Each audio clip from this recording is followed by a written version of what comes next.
मित्रांनो, आतापर्यंत आपण आपल्या कम्प्युटरला पासवर्ड कसा लावायचा हे बघितलंय, पण कधी ऐकलंय का की आपण आपल्या गुगल क्रोमला सुद्धा पासवर्ड लावू शकतोय? तर आज मी तुमच्यासाठी व्हिडिओ घेऊन आलोय, तो म्हणजे गुगल क्रोमला पासवर्ड कसा लावायचा. तर चला बघूया आपण की क्रोमला पासवर्ड कसा लावला जातो.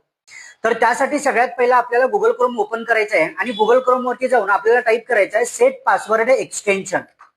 सेट पासवर्ड एक्सटेन्शन टाईप केल्यानंतर आपल्याला एंटर करायचं आहे. एंटर केल्यानंतर सगळ्यात पहिलीच लिंक आहे, त्या लिंकवरती आपल्याला एकदा क्लिक करायचं आहे. क्लिक केल्यानंतर ना ऍड क्रोम वरती एकदा क्लिक करा आणि ऍड एक्सटेन्शन म्हणा. ऍड एक्सटेन्शन म्हटल्यानंतर ना इथं तुम्हाला विचारते पासवर्ड, तर इथं आपण टाकूया 123 आणि पुन्हा रिपीट पासवर्ड साठी 123 आणि इथं आपण सेव्ह करूया. बघा, गुगल क्रोम क्लोज झाला. आता ज्यावेळी मी परत एकदा गुगल क्रोम ओपन करेन त्यावेळेस सगळ्यात पहिला मला पासवर्डची विंडो येईल. मग मी इथं पासवर्ड टाकेन 123 आणि मग मी इथं एंटर वरती क्लिक करेन, मगच माझं गुगल क्रोम ओपन होणार. तर कसा वाटला मित्रांनो व्हिडिओ? जर आवडला असेल तर नक्की लाईक करा, फॉलो करा आणि कमेंट करायला विसरू नका.